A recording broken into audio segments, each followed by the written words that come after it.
You are now listening to the podcast for geeks and the stuff they love, where each week we'll talk about everything from anime to movies, games, and prop collecting with the people who create and love it. I'm Jeromy.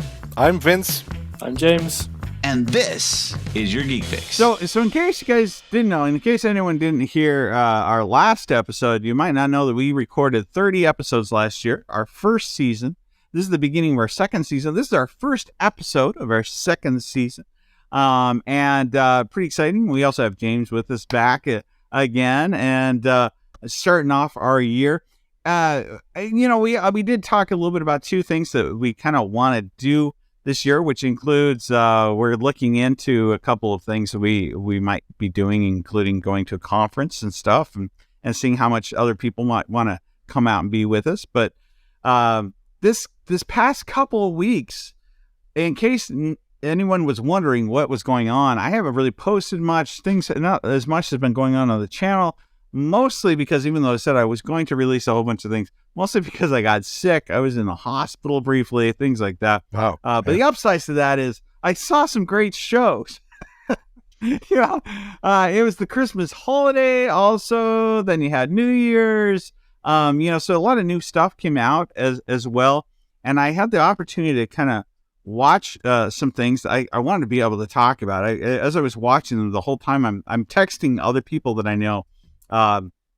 India Bernardo and Martin Smith have been on here before, and ever since we talked about a bunch of weird shows, I text Martin and he texts me every time that we see something interesting. So like this year, I saw Everything All at Once, Everything Everywhere All at Once. Yeah. You seen that?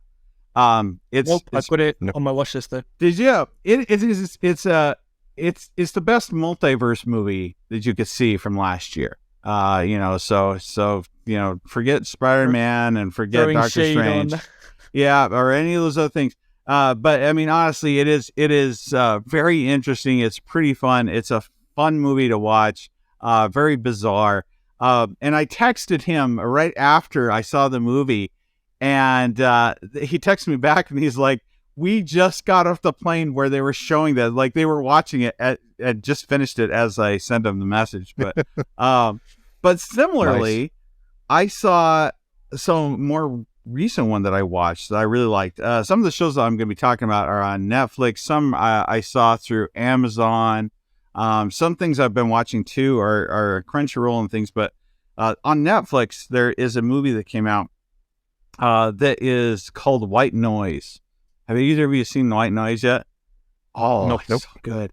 And I'm afraid to even, I guess on the flip side, I'll say this. If anyone out there is wanting to go watch White Noise, pause this now, go watch it, then come back. Because truly, I think part of what really sold me on it, what made me love it, and I actually watched it, I've already watched it twice, is the fact that when I watched it, I had no idea what I was watching. I had no previous knowledge to it. So I spent most of the movie too trying to figure out who this guy was that plays the dad. I kept thinking, wait, he looks really, yeah. I was like, he looks so familiar. Who is it? But he doesn't fully look like him, and he looks a lot older in this show. Like he looks about my age or older. But he plays like the perfect 1980s-ish dad. That's the era that this is supposed to take place in. They filmed it with film, and it has a grain to it that if you didn't know better, you'd swear that this movie was actually made in the 80s. So it's an actual 80s movie. Okay. And what's interesting about it is I've also gone on the YouTube, though, to get explanations on a few things, because there is a set of this being called White Noise, which is about the fact that there is distractors.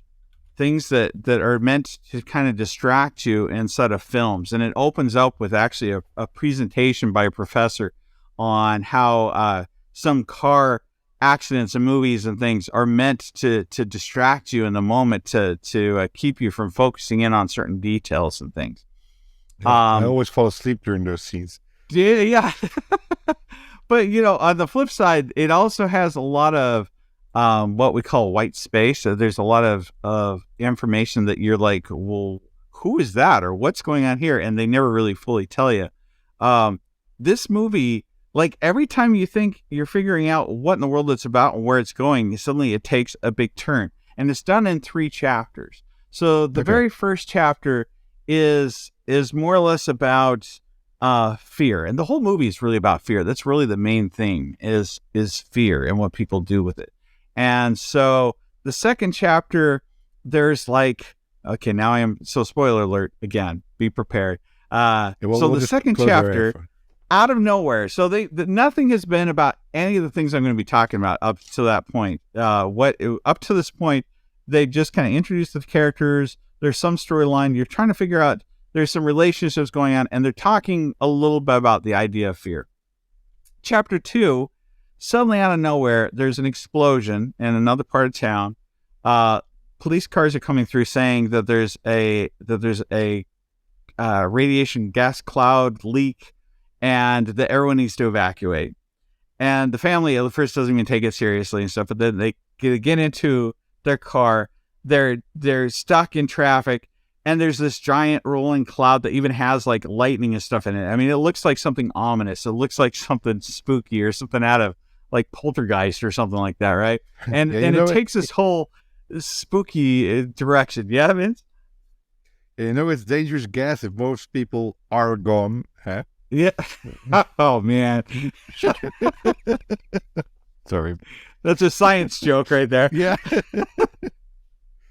but yeah, so there's, and it feels like, oh, okay, this is where the movie's headed. Like, this must be what it's all about, right? And it gets way into it, and it gets, they have these high speed action chases and everything else where they're trying to get away and they're trying to get safe, but because when you get onto the roads, they're all blocked up and things. And all of a sudden, when the dad got exposed to this gas a little bit. And so there's also some concern about that. And then all of a sudden it's like, oh, the cloud's gone, everything's okay. And then it goes on to a whole different story from there. So now we're on to chapter 3. Yeah, this would be episode 7. So now we're on to another chapter where all of a sudden the focus is the fact that the mom keeps on taking these pills that she got from somewhere that she won't tell anyone what they are or what they're about.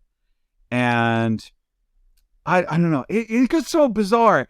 The whole thing is so entertaining somehow. And then by the end, literally, I couldn't help but want to watch it immediately again. It was a great movie. It was such a bizarre movie. Now, this is a movie that's also by someone who made another movie starring the same individual, actually. I'm not trying to remember what it's called, though. I'm going to look it up real quick.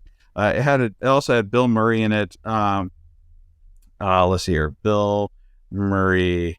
So it's Noah Zombie. But it was a zombie film. I'm thinking zombies.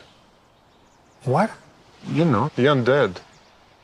Ghouls. Yeah, but the name of them... The Dead Don't Die was the name of the other movie. Very similar. It's just kind of like very bizarre. It's a zombie movie where all the actors seem to be aware that they're in the movie and ask each other every now and then if they read the script, if they had access to the full script. And they're like, I think we weren't supposed to have access to the script.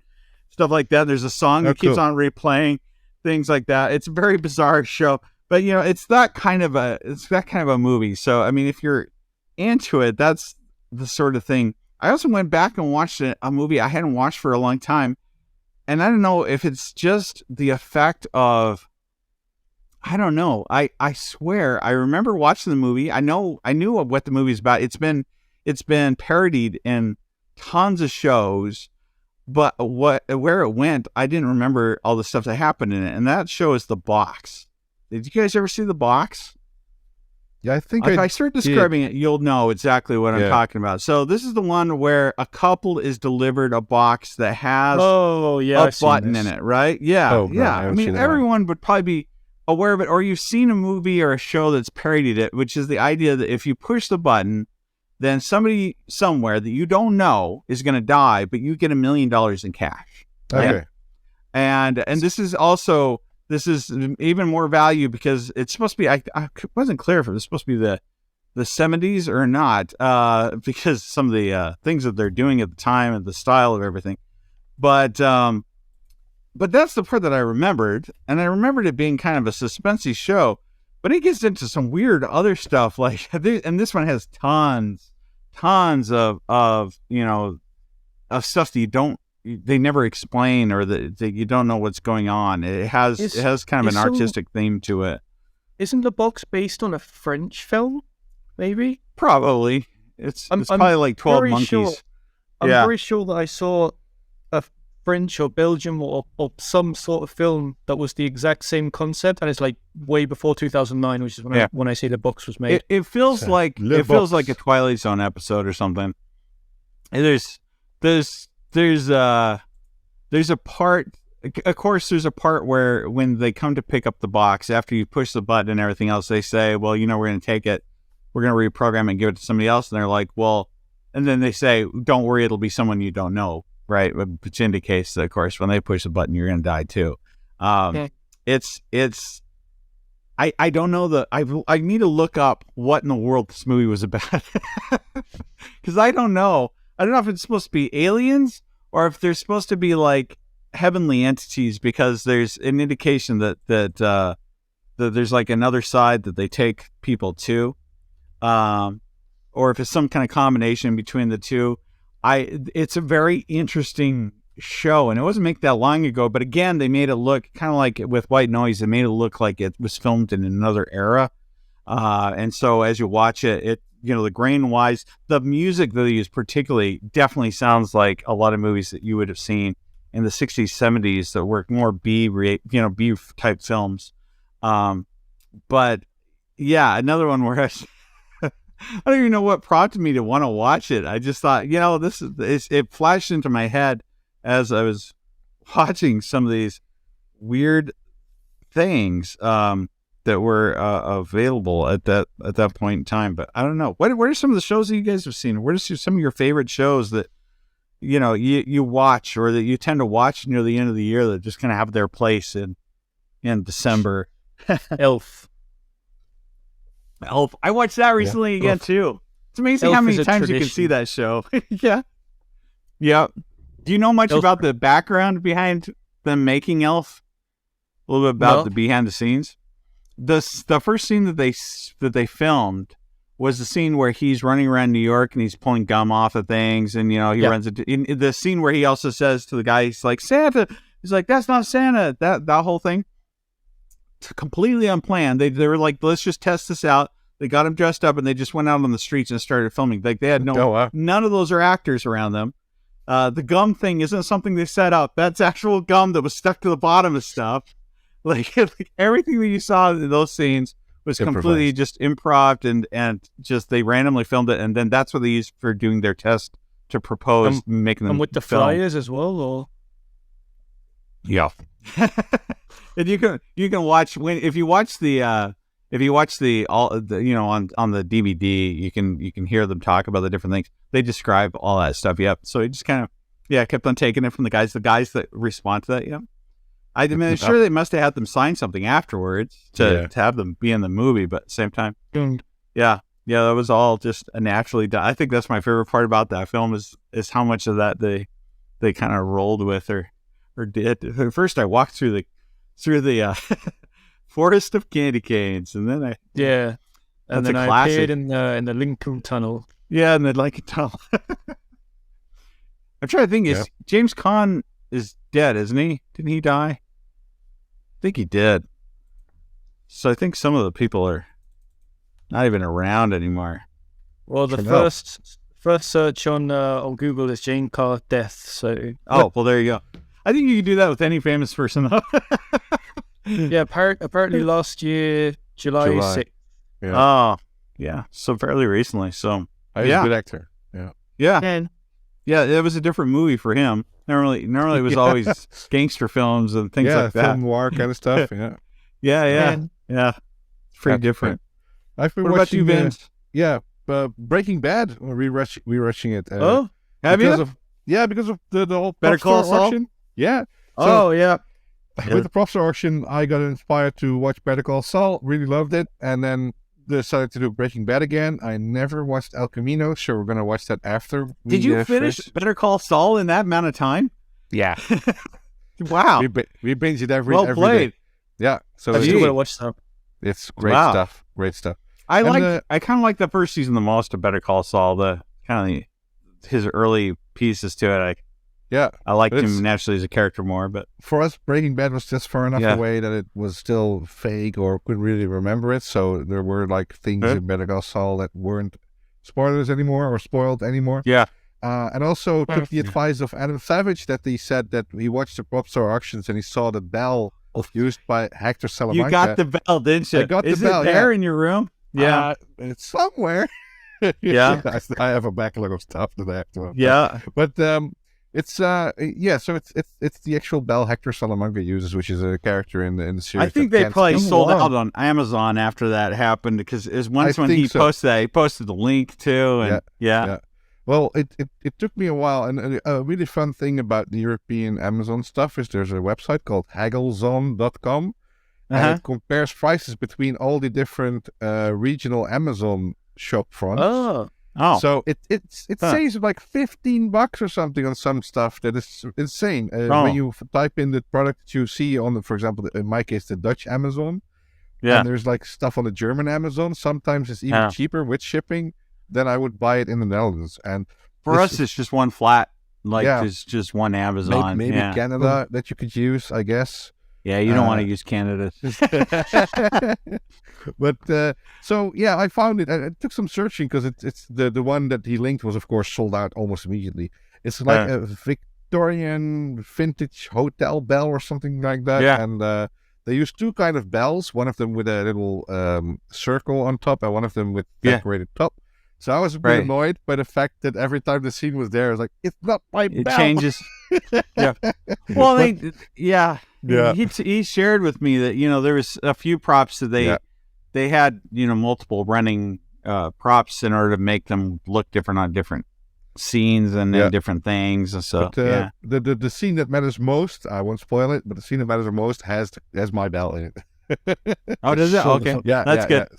The ding. Yeah, exactly. So the person, just in case people don't know, the person is in a wheelchair, can't talk, and he communicates by ringing a hotel bell that is tied to his wheelchair. And that's why it's a pretty iconic part of both Breaking Bad and Better Call Saul. Yeah, and it's sold for a lot at the prop store auction. And I can imagine Adam Savage not want to shell out money for that when it's off the shelf stuff. And also. What's the new Star Wars stuff like the Bad Batch, which is interesting. Oh yeah, what'd you think of that? Let's keep it at that. I mean, for the first two episodes, the new season, it's quite boring. I tend to watch it in the evenings and I fell asleep, to be honest. It's kind of like watching, though. It's kind of like the Clone War. I like that series. I like that series a lot. There's a lot of that kind of went back and forth on how exciting it was. Well, for me, the Clone Wars redeemed the prequel series of movies because it has a lot of background lore and it dives deeper into the motivations of the people involved. But the Bad Batch for now feels like it's a bit, it could have been a much more interesting first two episodes than it is now because the only two episodes are there.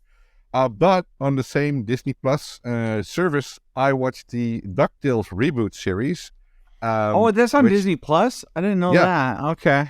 But it's, I don't know. I saw some behind the scenes stuff about it, and I found out a lot of people from Community were in there. Yeah. And from the guy who plays Jan Ralphio on Parks and Recreation. Okay, and some other big times like David Tennant plays Scrooge McDuck. With a Scottish accent, which is really awesome. So it was really cool. I really liked it. Unfortunately, strangely enough, because Disney Plus owns the rights to it, the Dutch Disney Plus only has the 2 seasons instead of 3. So for some reason, I can't get my fix. maybe not yet. Maybe it'll come through. You need a VPN or something. But I really enjoyed it, and it made me rewatch the old ones, which for me, the Dutch the Dutch dubs were pretty iconic for me as a kid. But now that I watched the reboot, I really appreciate the accents and the voices of that, which they try to emulate compared to the old ones. But it has like a soft reboot of Darkwing Duck in it and some cameos. Darkwing Duck. Like one of the episodes is they go to like the North Pole or Antarctica, and there's like this seed vault, which is in real life also existing. And then next to that seed vault, there is like the shield generator from Hoth from Star Wars, Empire Strikes Back. Oh, really? And like That's those funny. visual cameos are really cool. Yeah. It's really made for geeks. So I really appreciate it. Initially, I was a bit off on the animation kind of stuff because it looked different, it sounded different, and that's one of the main gripes. You need to get used to it. And I noticed by myself, at least, that at first I'm skeptical, but then I have a sort of, it's a guilty pleasure to take a look at it, and then I just go deep on it. Like, I didn't like The Office USA in the beginning. I didn't like Parks and Recreations in the beginning. Yeah. It took some time to get used to it. Like, for Transformers, it was Beast Wars because they were animals instead of robots or vehicles. And then looking back, just getting over that little fact of weird animation or weird kind of stuff with the quirks, and then just find out that it's a labor of love and people really enjoyed making it. DuckTales is one of those shows that really shows that the people involved really loved the original stuff, really liked the new stuff. And for me, it was a really fun Christmas holiday season watching two seasons of DuckTales. Yeah. Oh, yeah. Well, going back to what you mentioned about David Tennant, I haven't really been up to date with new shows, but I've recently rewatched all 4 seasons of the rebooted Doctor Who. Okay. Oh, did you? So did you also see the most recent episode of Doctor Who in general? Know all that news? I do know the news, but I haven't seen the episode. Do you know about it, Vinz? Yeah, he's back. Yeah. It was well, and the weird. I mean, of course, the big thing that's also kind of different about it is when when she regenerates to him. This is the first time where the clothes change. So the actual so instead of him regenerating into her outfit, he's regenerated into his original outfit, and so he's looking at that. Wearing a bra. Yeah, that's right. But he looks at his outfit first, and he knows the outfit's wrong, and then he fills the teeth, and he's like, the only response is what over and over again, and that's how it ends. Okay. And of course they have previews of what. So this is for this. Is it the 60th? 60th anniversary. I remember the 50th anniversary wasn't that long ago. It feels like the 3D movie. Was. It feels like it just happened, wasn't it? Yeah. There was only 10. That was 10 years ago. It doesn't feel that long ago. The 60th anniversary. So the next episode that has him in it won't come out actually until the end of this upcoming year. So it's not like we get a Christmas episode or something special that came along. But there's also the new Doctor after him is already decided, right? Yeah. Which you already get to see him in one of the scenes of the preview. But supposedly, I think it's supposed to be more than one episode, although that could be to extend it to be a full hour for the David Tennant one. And then, of course, they bring back Donna, for that episode too. Yeah. Which was my least favorite Doctor Who thing that happened, but anyways, was it? Yeah, because that's when it kind of started going off the rails, and I stopped caring a little bit. And then when they got rid of Donna, at least it kind of picked up again. I don't know. Oh well, for me it was the opposite. Because that's when they also had the arm Donna and stuff. Left. Yeah, I sort of lost. Did you? See, I don't know. I just felt like they. Sometimes when it came to whenever they'd burn one of the the assistants or whatever, they'd kind of like they'd go. It's kind of like they went too far, and then they knew that they'd gone too far, and so then they had to bring it back. Like when you think about like when they got rid of Rose got the Doctor's power, or actually she got it from the actual TARDIS. She got the power from the TARDIS filled her up, and she was like godlike and whatever. And it's like, yep, well. Now it's time to switch gears, kind of thing. Switch universes. Yeah. So I don't know. I kind of along the lines of the whole thing with Star Wars. Similarly, I think I found that one of my favorite shows. There's been a few shows related to Star Trek this year. That have that I thought have been pretty good. They've kind of got me back into things. Strange New Worlds is of course is pretty good. I don't know if you've seen that yet. It takes place. This is supposed to be basically pre pre-TOS. It's Captain Pike, isn't it? And yeah. And so, it's more the classic Star Trek kind of things that they're doing, and planets that they go to, and focuses more on that kind of thing, which is what people stopped liking about.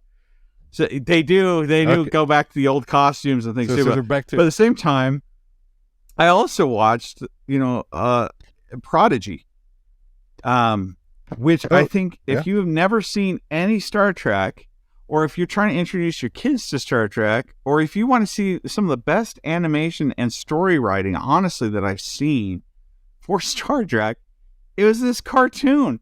It's pretty good. Similarly, if you're, it is really good. One of the things I like about it too is it goes beyond all of the known worlds and things that they've dealt with. Janeway is a big part of this. She's like a hologram that helps to train them and tell them what to do, and what's going on. But honestly, I was surprised at how good it is and how well it was done. Is really impressive, and that it actually keeps you at the edge of your seat and stuff. Wow. And similarly, I also completed something I watched back in the 70s. I think it was the 70s or early 80s, which was Star Trek the cartoon.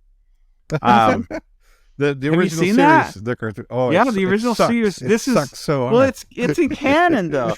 I was surprised going back and watching it. Actually, it's not bad. The thing that's bad about it is who did the animation. Yeah. So this is the Hanna-Barbera group of people that made the animations. So there's so many funny things to catch on that. If you want to watch it for comedy reasons, that's the thing to watch it for. They'll do things like, they got so lazy as animators. There's one part where Spock walks up to a door to open it, and rather than animating Spock's shirt, so Spock's wearing the yellow goldish, outfit, right? They use Uhura's red arm, red outfit and arm to suddenly appear to push the button. And then at another point in time, they use her voice for Spock when they have to make a sound. It is funny that way. Like, there's several things that happen. They have a guide that they introduced inside that series because they decided they couldn't take all the voices. This has all the original. This has original performers in it. So you do have, James C. Kirk is James C. Kirk. Spock is actually Spock. They even got, I think it was Sulu that was still in it. They get at least a majority of the people, and that was only because a lot of these individuals said, "Hey, I'm not going to do the show unless you also let so and so do the show as well." Uh-huh. And so they got most of them, but there's some people that they didn't get inside this show, and they introduce some different characters, including one that has 3 legs. This guy that has 3 legs that's supposed to be one of the ensigns. And they never figured out a way to animate him. So all they can do is just show him from the top up, or they'll show him standing, but they never show him moving anywhere because they could never figure out how to make that work. Whoa. No, guys, believe me, he has 3 legs. We're just not going to show you. It never works out well. That's great. Anyway, but the storylines and the scripts, like if you were just hearing it as an audio file, you would swear that it was the normal show, and it does close out the series. It is canon, and it's been accepted as being canon to the rest of the series. So that original series, this is what they put out after the original series got canceled, and they had the plans for that additional season. Yeah, because it wasn't that many seasons. No. There was only 3 seasons, wasn't there? Can't remember. Yeah. So anyway, but yeah, I remember watching it as a kid and being like, why is this a cartoon? Like, this is not a Saturday morning cartoon. This is definitely not written for kids. It's very slow. It's like watching Star Trek, and so yeah, but I started watching it, I'm like, what the heck? This is actually really good. Oh, it has giant Spock too. There's several things that if you watch, like some of the newer shows, they'll even make fun of, I'm trying to think. Lower Decks, for example, is a series that's out that you can watch that's okay. But they make mention of several things where if you've never seen this series, the cartoon series, you'd be like, get the reference, and the references all come from the show. Like the fact that there's this giant Spock. Literally, there's like a 60-foot Spock at one point in time that existed, and some other things that are kind of funny. Yeah. But you wouldn't know otherwise. So yeah, it's worth checking out if you like Star Trek. So then on the Star check it Wars out. side, though, I also watched Andor, which is for me did you? one of the best shows ever made Star Wars Yeah. wise. Yeah. And the cool thing is, basically, they raided a Dutch thrift store for background props. Did he really? Well, the Really? looks of it, because I can buy everything locally here. So they had this old sewing kit, which is called a Rolly kit, which in the background there's some sort of data collection device or whatever. And like teacups from the 60s that are everywhere at thrift stores here are being used as actual Coruscant and stuff. Yeah. So every time a new episode came out, I went on the RPF looking for people who identified stuff in the background, and I would just go to Do you know local... where they filmed it? Like, where was the set located for that one? I think still in... Because I there's a think lot of most of it cold. was I mean, it looked practical. cold. I think it was Scotland or something is that it? they mentioned, because there were like these valleys, or like the real Scottish Highlands kind of Okay. stuff. Yeah. The cool thing is that like most of the stuff was off the shelf stuff that they just put in the background of Star Wars, and so I now have Andor teacups, and I have some Rolly kits and all that stuff. Officially like- confirmed. Yeah.